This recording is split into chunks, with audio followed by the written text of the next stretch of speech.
Well, I've had an unusual dinner today, which was roast duck and and a quarter of a cabbage sliced up small.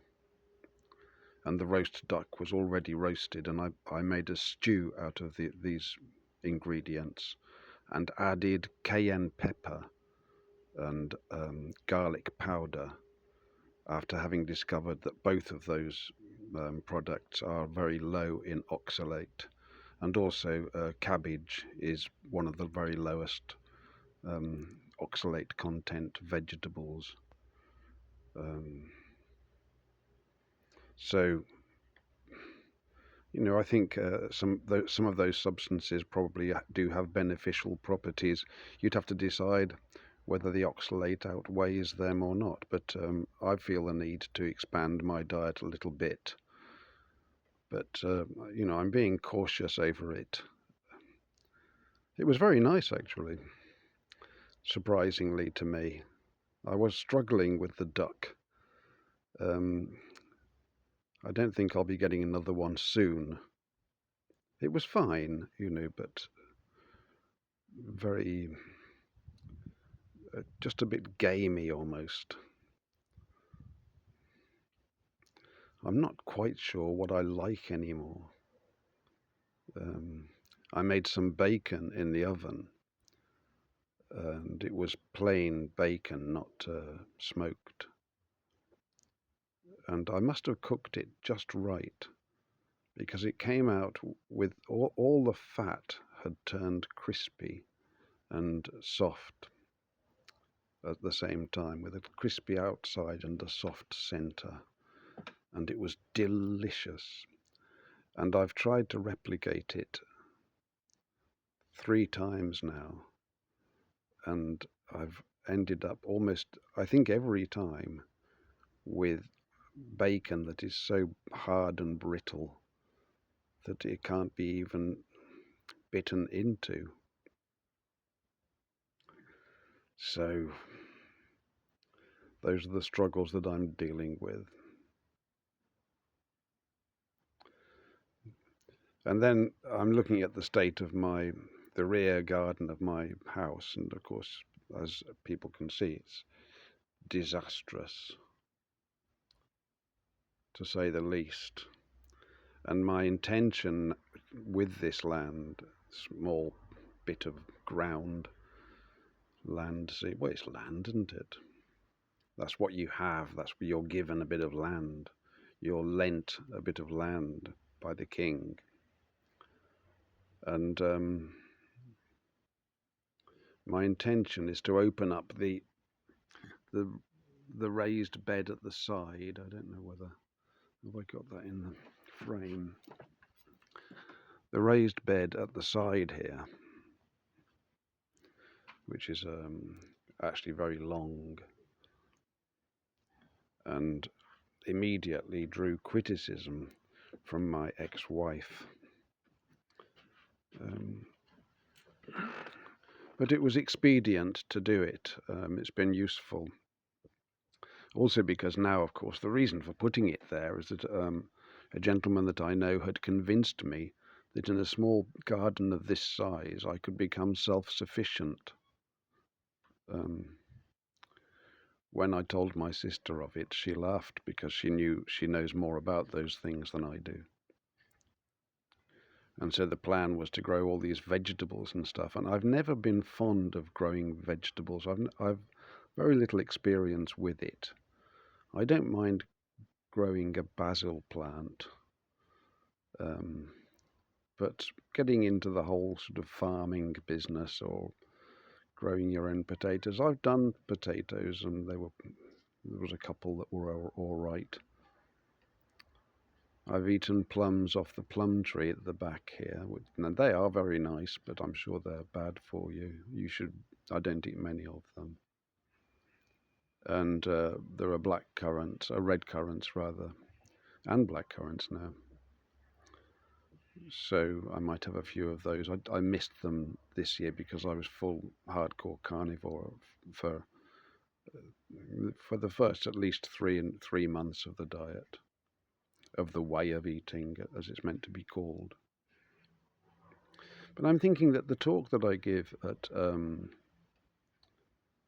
the Truther Club, if and when I manage to deliver it and turn up on the right date, I was initially thinking of just recounting my own experience, so quite a sort of low-key thing. But I'm thinking I'd like to really start. I'd like to dig into this subject because it's very far-reaching and very deep, and it's a truther group.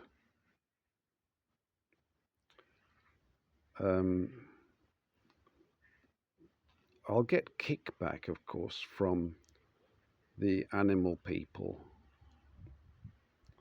those who have made the spiritual error of considering animals to be on the same or even a higher spiritual plane to people.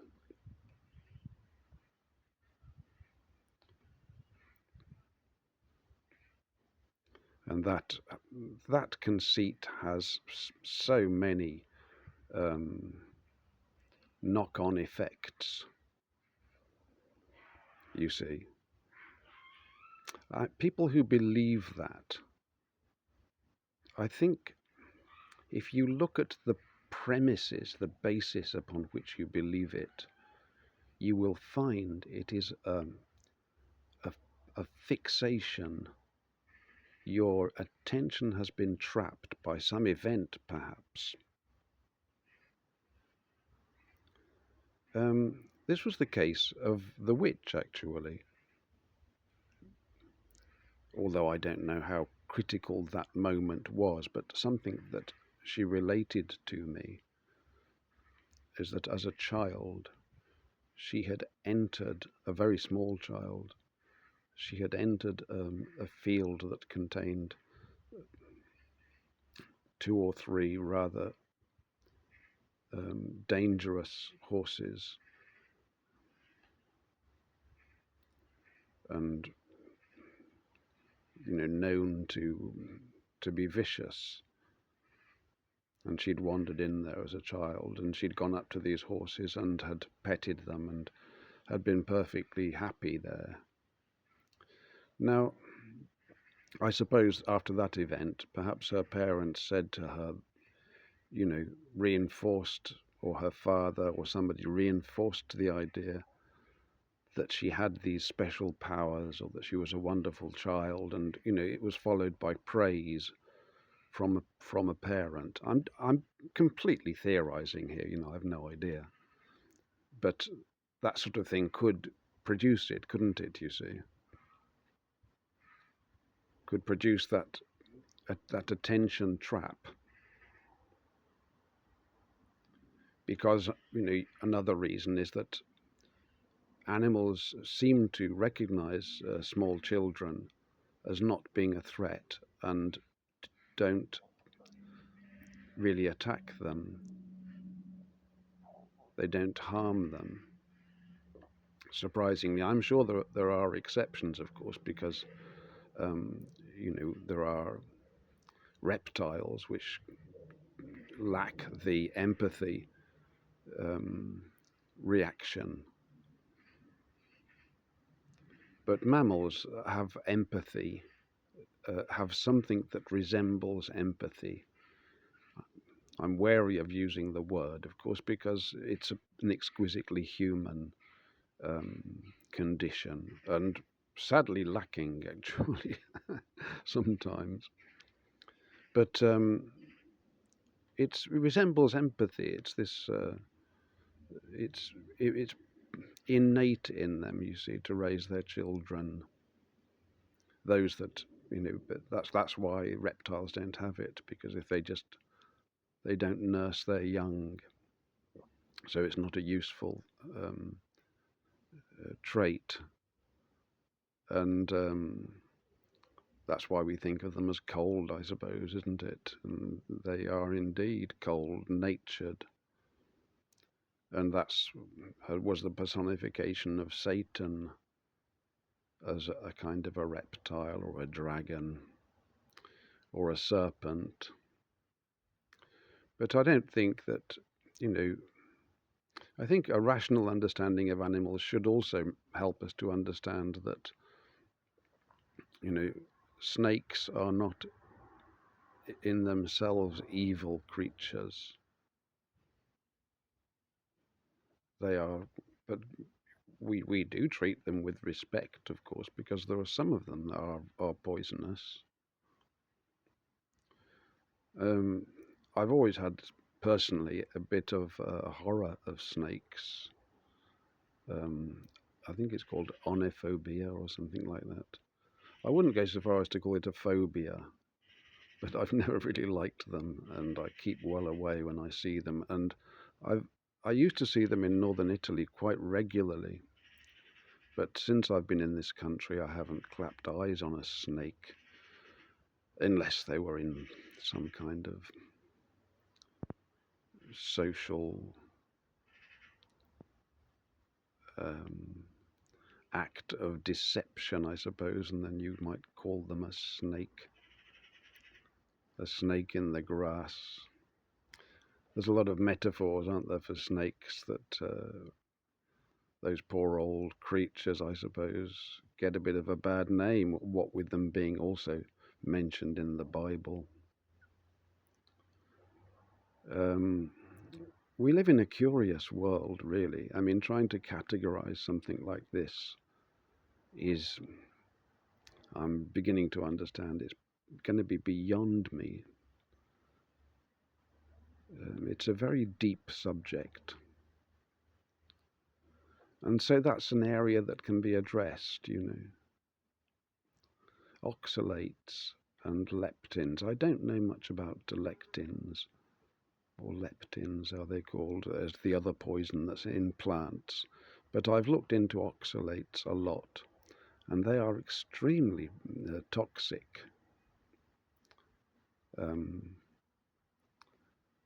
And really, you don't want to consume them at all. That's a massive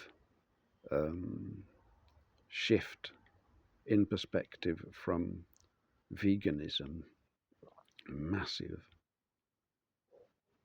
And I think you'd have to assume that the vegan diet would,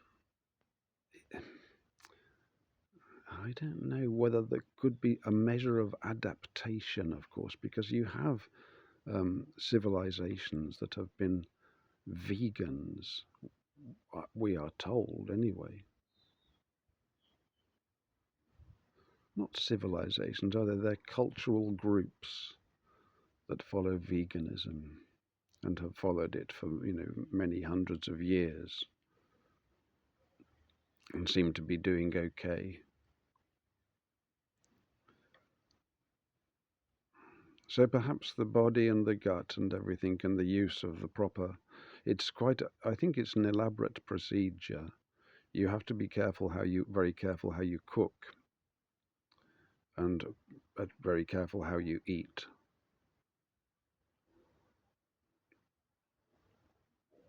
And you'd have to ensure that you're getting the nutrients that are said to be lacking in a purely vegan. I think vegetarian works. I think veganism is not going to be sustainable unless you start taking loads of pills. And if you think that's a good idea, then I think you're not thinking clearly. So veganism has to be removed from the equation. But vegetarianism is certainly possible, isn't it?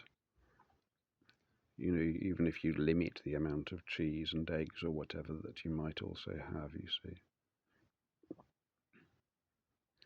I think if you're getting dairy and eggs, you're you're going to be able to thrive and survive, really. But the optimal diet is the in, to include meat, and really the more the merrier with meat, because that food nourishes you, and it doesn't contain the poisons that are um, debilitating you.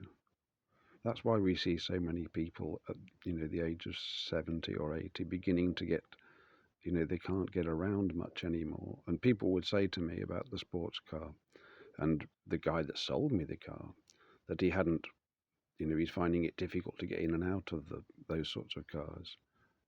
It was in his younger days. And a lot of people will sell their sports car when they get to my age or younger, because they just find it too awkward to get in and out of. Now, they are a bit awkward to get in and out of, and that's a known thing. And I'm not going to say that I'm immune from that problem, but I mean that you deal with it. As long as you do it properly, there's a particular movement that you have to follow. I get both feet on the ground and sit facing the open door, and then just stand up, steadying myself on the door. It's perfectly fine. The problems start when you get one foot out and then try and get out on one leg, or when you try and do the vice versa when getting in. Best way to get into that car really is to sit down sideways and then to swing your legs around. That's perfectly fine. That's how it's done, I think. But people don't think things through, and this is true of me as well. I'm a very lazy thinker, because my mind wasn't focused. But when you focus your mind and think things through, then your life will become more efficient, because you'll use the correct procedure to achieve the desired result. Increasingly, you won't always get it right, of course, but if you're focused, gradually you will. Because we do have true, we are gifted with the power of reason, and reason can untangle many knots. And if applied to problems, really, if reason cannot be fitted to it, then we are probably dealing with the realm of, you could call it madness, but you could probably also call it wickedness, because there is no truth when a man or a woman stands before the throne, or kneels before the throne of the father of lies. That the truth is immediately relinquished. It's a sobering thought. God bless.